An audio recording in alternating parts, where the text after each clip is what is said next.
University of Texas tower shooting. It was an ordinary hot Texas morning on August 1st, 1966. Students at the University of Texas at Austin walked to class, couples sat on benches beneath the sun, and the campus clock tower stood tall and silent above it all, just as it had every day before. Nobody knew that within hours it would become a symbol of unimaginable horror. At 11:48 a.m., gunfire shattered the quiet hum of campus life, echoing across courtyard stone and sounding like explosions against the heat-warped sky. People looked around in confusion until they saw bodies falling. The gunman was Charles Joseph Whitman, a 25-year-old former Marine and student who earlier that morning had murdered his wife and mother in cold silence. He left behind notes hinting that something was terribly wrong inside his mind. Later autopsy revealed a tumor pressing against the amygdala, the part of the brain connected to fear and impulse control. Some would later wonder whether that tumor played a role in what happened next. Others argued that no medical explanation could ever fully account for such destruction. Whitman carried rifles, shotguns, pistols, and hundreds of rounds as he climbed to the 28th floor observation deck, 231 feet above the ground. From his vantage point, he looked down at a world that had no idea it was being hunted. For 96 minutes he fired with precision, turning an academic sanctuary into a battlefield. People collapsed on walkways. Students dragged bleeding friends behind pillars and planters. Bystanders used their belts and shirts as tourniquets. Chaos blended with unbearable silence as witnesses froze in shock, unable at first to comprehend what was happening. Police officers, university guards, and armed civilians worked together, dodging bullets that sparked against stone and shredded tree branches above their heads. No training had prepared them for this. No handbook existed, yet still they climbed, floor by floor, until they confronted Whitman on the observation deck and killed him. Ending his rampage, by the time the final shot was fired, 18 lives were lost, including an unborn child. 31 more were wounded. A campus, a city, and a nation were changed forever. And America awoke to a terrifying truth. Mass shootings on school grounds were not impossible. They were now reality. The San Ysidro McDonald's massacre. 18 years later, tragedy struck again. It was just before 4 p.m. in San Ysidro, San Diego. Families were enjoying meals, children were finishing ice cream, and employees were preparing for the dinner rush at the neighborhood McDonald's. The restaurant felt safe, familiar, even mundane. But safety evaporated the moment 41-year-old James Oliver Huberty walked through the doors carrying multiple firearms and hundreds of rounds of ammunition. Huberty ordered everyone to the floor. For a brief second, some thought it was a robbery. A moment later, they realized the truth. There would be no demands, no negotiations. He opened fire instantly, turning a room full of families into a place of screams and broken glass. For 77 agonizing minutes, Huberty shot at employees and customers without mercy, at close range, targeting anyone who moved. Children clung to their parents. Survivors held their breath beneath tables slick with blood. People outside dove behind cars as bullets punched through walls and windows. Law enforcement raced to the scene, but confusion sent them initially to the wrong restaurant. By the time they arrived at the right one, the parking lot shook with constant gunfire. Officers surrounded the building but held their fire, afraid of shooting innocent people inside. Meanwhile, Huberty fired at a firefighter driving past, at fleeing victims outside, and at anyone his eyes landed on. Finally, a police sniper found an angle from a nearby rooftop and waited for the slightest opening. When Huberty walked near a window, the sniper took the shot, ending the massacre instantly. 21 people were killed, many of them children. 19 more were wounded. A community shattered.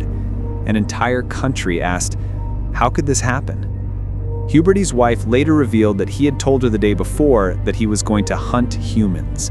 He had sought help at a mental health clinic, but never received proper care. And another national debate was born, a conversation about mental illness, warning signs, and responsibility. Columbine High School. No shooting changed school culture more than Columbine. April 20th, 1999 began with clear skies over Littleton, Colorado. Students at Columbine High School were counting down the final weeks until summer break. Lunchtime chatter filled the cafeteria, the sound of laughter echoing off tile floors. But two students, Eric Harris, 18, and Dylan Klebold, 17, were moving toward the school with a year-long plan in motion. They intended to detonate powerful propane bombs in the cafeteria, timed to kill hundreds instantly. The explosives failed to ignite. Furious and determined, they switched to firearms and began shooting outside before moving into the school, firing at anyone in their path. Panic engulfed the building as students dove under tables, hid in classrooms, and climbed through shattered windows to escape. The library became the heart of the horror. 10 students were killed there as Harris and Klebold walked systematically between desks. The 911 operator could hear the cries of the wounded, the gunfire exploding over the receiver, the sound of terror filling the space. By the time it ended, 13 people were dead and 23 injured. Hours passed before police entered the library, leaving survivors trapped next to dying friends. Columbine transformed America. Questions about bullying, violent video games, guns, school safety, and mental health collided with national grief. Active shooter response tactics were reinvented. Lockdown drills became routine. Every school day would forever feel different. Years later, another victim died from complications related to injuries from that day, extending the tragedy even further. And the country realized that even youth, even students, could carry out mass death. Virginia Tech when dawn broke over Blacksburg, Virginia on April 16, 2007. Students at Virginia Tech University could not have imagined that before the sun set, the campus would become the site of the deadliest school shooting carried out by a single individual in American history. Morning frost clung to the grass, a soft chill lingered in the air, and the campus stirred awake slowly, with students rushing to early classes, clutching coffee cups and backpacks. Nothing gave the slightest hint of the terror that was about to unfold. The attacker was 23-year-old student Sung-Hai Cho, a quiet figure who moved through life mostly unnoticed, speaking little and rarely making eye contact. He had struggled for years with profound mental health issues, including severe social anxiety and troubling behavior that had alarmed classmates and instructors long before that morning. In 2005, he was even declared a danger to himself and ordered to undergo treatment. But follow-up care was inconsistent, and he slipped through the cracks of a system meant to protect both himself and others. At around 7:15 a.m., Cho entered West Ambler Johnston Hall, a dormitory, and shot 2 students, leaving them bleeding in the quiet stillness of the early morning. After the first shots echoed through the building, confusion rippled across campus. Some believe the incident was isolated, possibly a domestic dispute. Students continued with their routines, unaware that Cho was heading back to his room to rearm for something much worse. Just over 2 hours later, Cho walked toward Norris Hall, a classroom building. He chained the door shut from the inside, using locks and heavy cables to trap the people within. He even placed notes warning that there were bombs, hoping to slow police response. Then he began moving through classrooms with chilling precision. Armed with 2 handguns and nearly 400 rounds of ammunition, Cho entered room after room, firing at trapped students and professors who had nowhere to run. Chairs were overturned and desks piled against doors as makeshift barricades. Others jumped from windows 3 stories high rather than wait for death to reach them. Inside one classroom, a professor who survived the Holocaust shielded students with his body, holding the door shut to buy time for others to escape. He was killed, but many lived because of him. In other rooms, students played dead beneath their peers, unable to move, unable to breathe, the floor slick beneath them.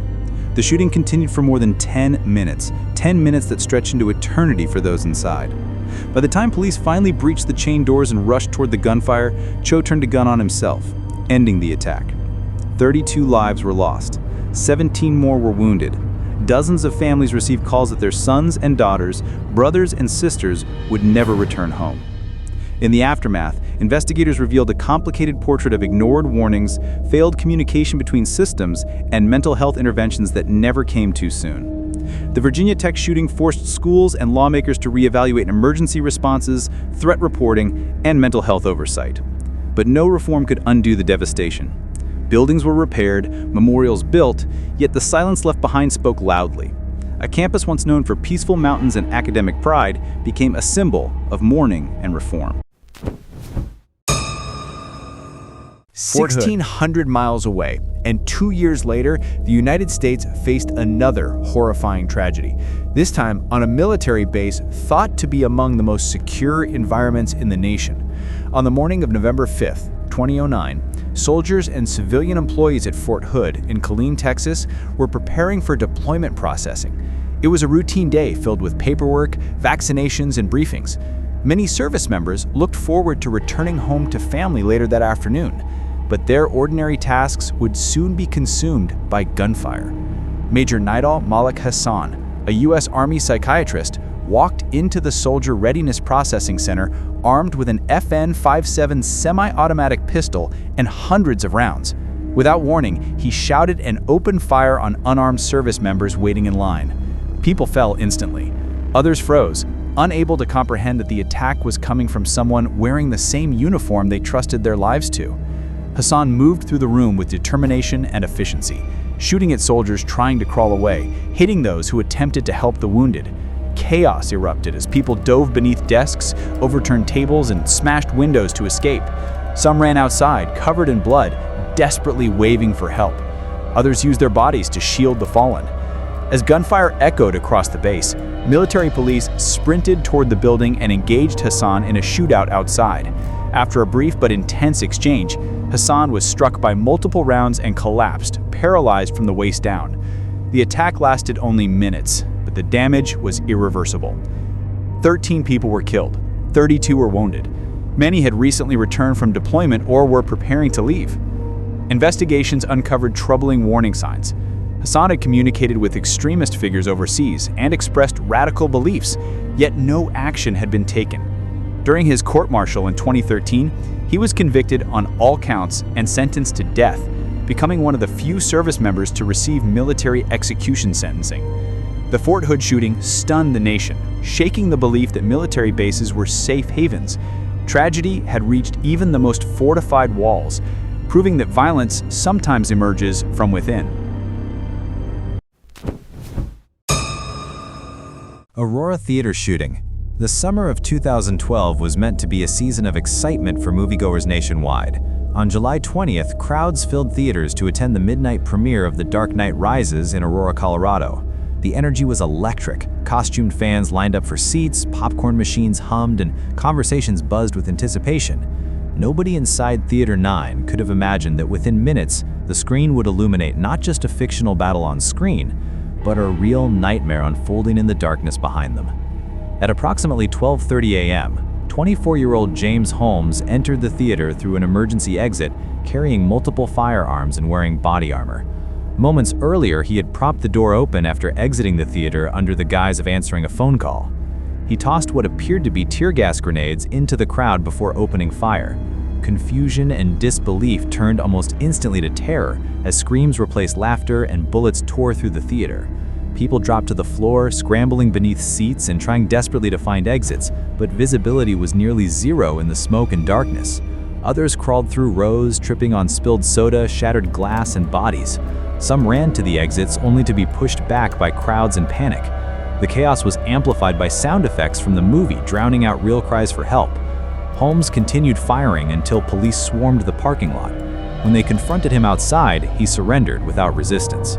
Inside the theater, 12 people lay dead, including an unborn child. 70 were wounded, some critically, many permanently. Hospitals in the area were overwhelmed as ambulances lined the streets, unloading victims covered in blood and ash. The next day, bomb squads entered Holmes's apartment, discovering explosives rigged to detonate.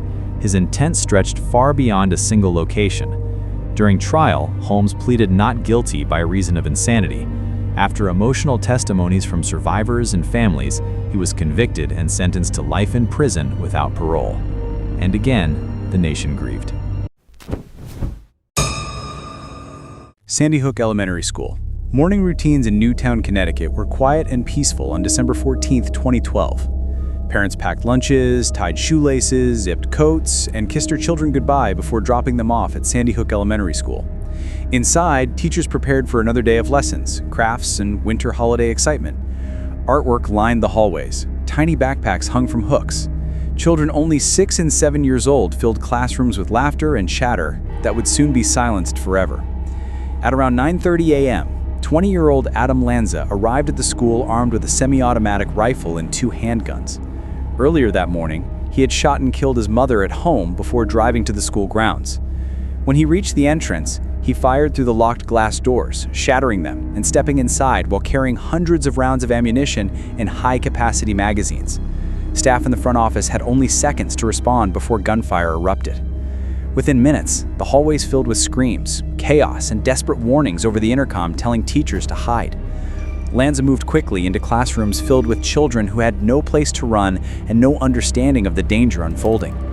Teachers shielded students with their bodies, whispering for silence, hiding children in corners and closets, telling them they were loved and to stay quiet no matter what happened. The next few minutes were some of the darkest in American history. Lanza killed 20 children, all of them only 6 and 7 years old, and 6 staff members who fought to protect them. Many parents waited outside the school praying their children would walk out, clutching phones, trembling with fear. Some were reunited with their children. Others were led to a nearby firehouse and told that no more survivors would be brought out. 27 lives were lost, including Lanza's mother. 2 more were injured but lived, and the small town of Newtown became a national symbol of heartbreak, innocence lost, and a country forced once again to confront the horror of gun violence. The investigation revealed firearms legally purchased by Lanza's mother years earlier. His computer hard drive was destroyed, preventing investigators from fully understanding his motivations. The tragedy sparked intense debates about school security, mental health, high-capacity weapons, and the role of government in preventing future attacks. Families of victims later sued the gun manufacturer, resulting in a settlement worth tens of millions of dollars. Meanwhile, conspiracy theorists spread cruel false claims that the shooting was staged, an agony that forced grieving families to fight in court simply to defend the truth. Sandy Hook's name became a scar on the American psyche, a reminder that even the smallest children were not safe. Charleston church shooting. On the warm summer evening of June 17, 2015, members of the Emmanuel African Methodist Episcopal Church in Charleston, South Carolina, gathered for their weekly Bible study. It was a peaceful routine, people praying, reading scripture, and talking about faith and community. The church, one of the oldest black congregations in America, was a place deeply rooted in history, worship, and resilience. At 9:05 p.m., 21-year-old white supremacist Dylan Roof entered the church and joined the group. For nearly an hour, he sat beside them as they studied, prayed, and welcomed him without question. The congregation showed him kindness and hospitality, unaware that hatred sat quietly among them. Without warning, Roof stood, pulled out a .45 caliber Glock pistol, and opened fire. Terrified voices filled the sanctuary as bullets tore through the room. Some victims tried to shield others, some prayed aloud, some played dead to survive. Roof spared one woman intentionally, telling her to live and tell the world what happened, hoping his message of hate would spread. 9 African-American worshipers were killed, including the church's pastor, State Senator Clementa C. Pinckney. The victims ranged in age from 26 to 87, pillars of their families and community, whose lives were violently ended in a place meant to be safe. The attack shocked the nation and the world. Roof led the scene what was captured the following day. Investigators discovered he had consumed large amounts of white supremacist propaganda and written a manifesto calling for racial violence. His goal was to ignite a race war. He was convicted of federal hate crimes and sentenced to death, the first time in U.S. history that someone received the federal death penalty for a hate crime. In the following months, Charleston became a symbol of unity and grief as crowds gathered to mourn, pray, and demand justice.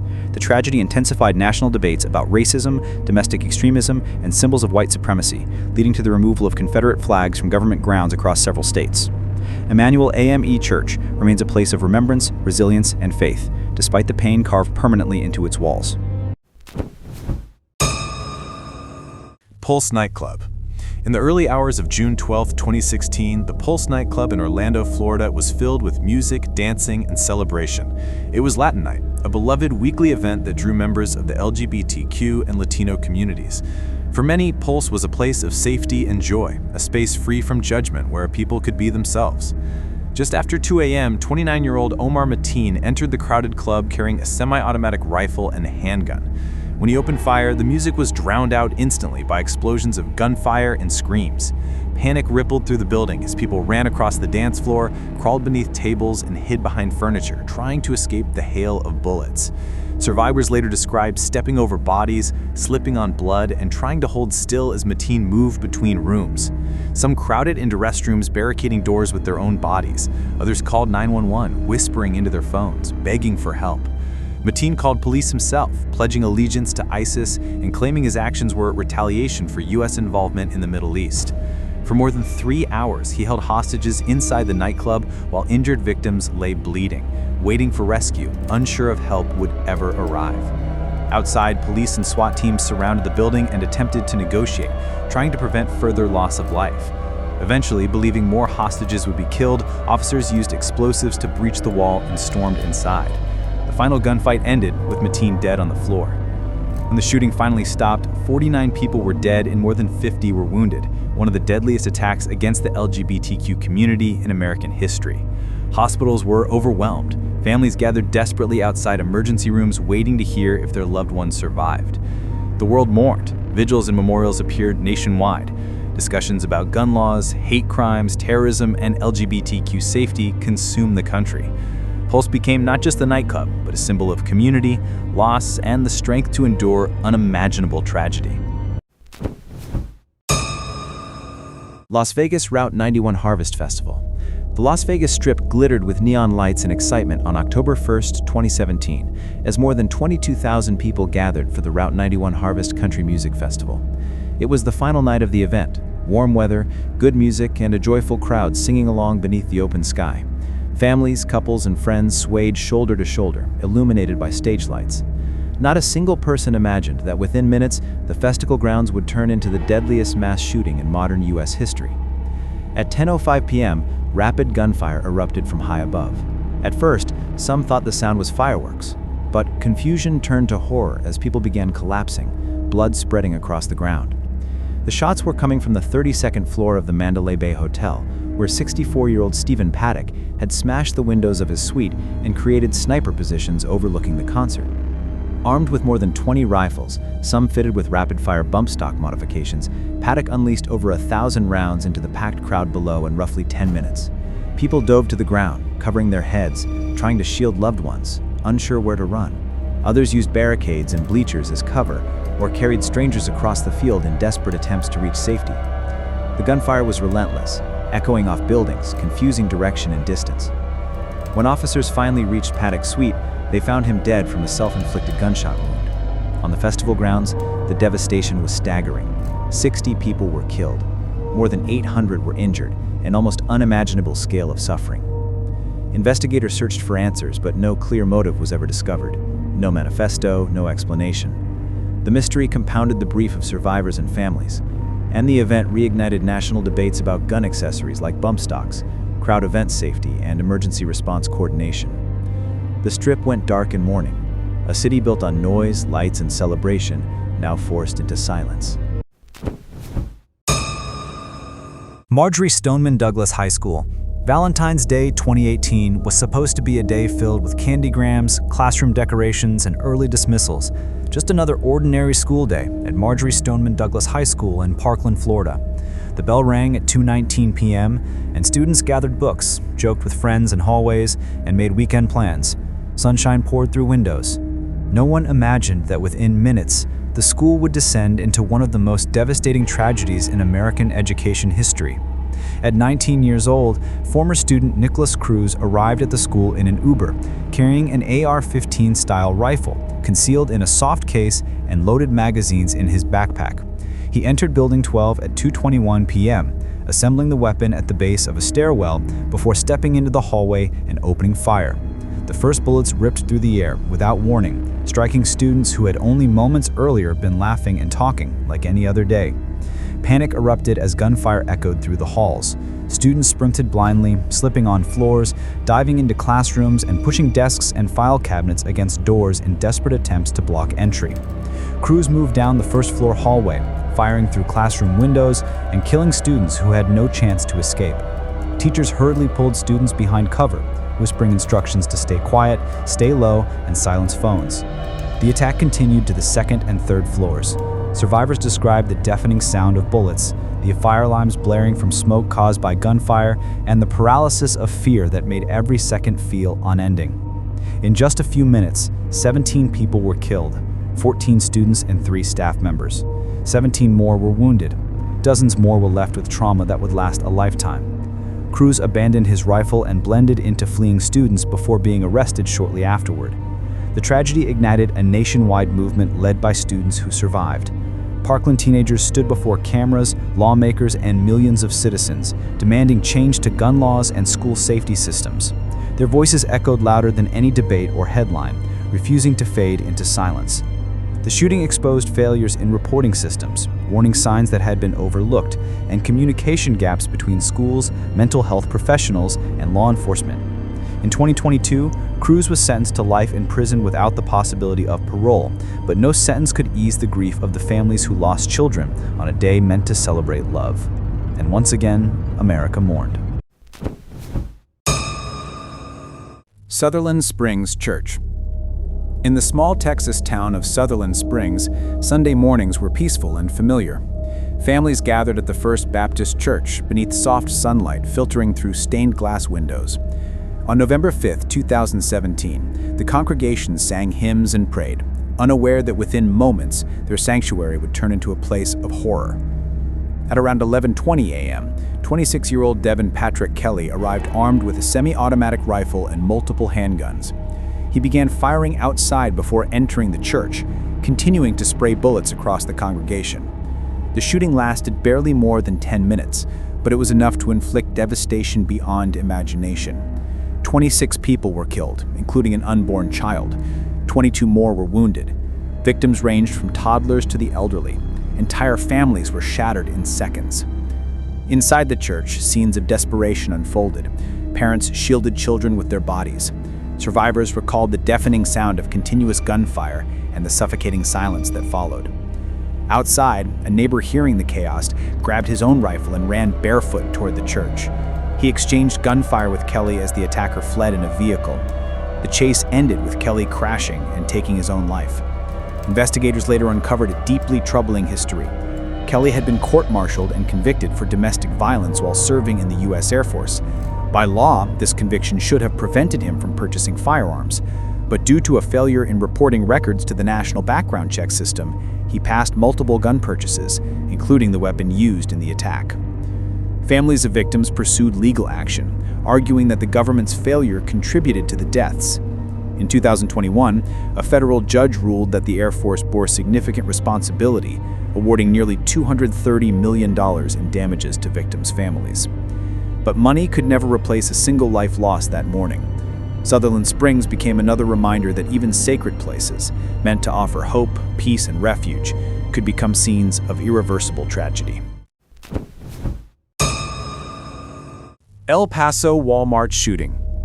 On a summer morning in El Paso, Texas, families filled a Walmart near Cielo Vista Mall. Parents shopped for school supplies, children tried on backpacks, and conversations in English and Spanish filled the aisles. It felt like a typical busy weekend. But at 10:38 a.m., everything changed. A 21-year-old gunman, driven by extremist ideology and white supremacist beliefs, entered the store armed with a semi-automatic rifle and hundreds of rounds. He began shooting at shoppers and employees, moving through the aisles with calculated coldness. People ran for exits, leaving carts behind, dropping bags, screaming for help. Some hid under shelves or behind vending machines, others protected children with their bodies. Outside, gunfire continued in the parking lot as frantic families tried to escape. The scene grew chaotic, cars screeching, people collapsing, strangers carrying bleeding victims toward cars and ambulances. Within minutes, 23 people were killed and 22 more were wounded. Many were Hispanic, the community the shooter had intentionally targeted. Investigators soon discovered a manifesto posted online shortly before the attack, filled with racist conspiracy theories and explicit statements that the gunman wanted to kill Hispanic people to stop what he believed was an invasion. The attack was declared domestic terrorism and a hate crime. The shooter was arrested without resistance and later pleaded guilty, receiving 90 consecutive life sentences. The massacre devastated the city of El Paso. Blood drives continued for days. Memorials filled with candles, flowers, and photos spread across sidewalks. A community once known for unity and multicultural pride faced one of its darkest days. Yet, in the grieving crowds, strangers held hands, prayed together, and refused to let hate win. Robb Elementary School, Uvalde, Texas, was preparing for summer break on the morning of May 24, 2022. Students at Robb Elementary School, mostly 2nd through 4th graders, looked forward to the end of the school year. Classrooms were decorated with colorful posters and final projects. But everything changed around 11:20 a.m. 18-year-old Salvador Ramos shot his grandmother at home, leaving her critically wounded. then drove to the school armed with an AR-15 style rifle and large magazines. He crashed his vehicle near the campus and entered through a door that was supposed to lock automatically, but didn't, a failure that would become painfully significant. Once inside, Ramos moved into adjoining classrooms and began firing at children and teachers who had no chance to escape. Calls flooded 911. Parents raced to the school screaming, begging police to go inside. Nearly 400 law enforcement officers from multiple agencies arrived, but confusion and failure to act delayed intervention. Instead of storming the classroom, many officers waited in hallways for more than an hour, believing they needed different equipment and unclear about who was in command. Meanwhile, trapped children whispered into phones, begging for help, pretending to be dead to survive. After 74 excruciating minutes, a Border Patrol tactical team breached the room and shot Ramos, ending the massacre. 19 students and 2 teachers were dead, dozens more traumatized. The nation reacted with outrage. Investigations revealed widespread failure in communication, leadership, tactical planning, and school security infrastructure. Families demanded answers that never felt complete. Tiny graves were dug, small caskets lowered, childhood innocence forever stolen.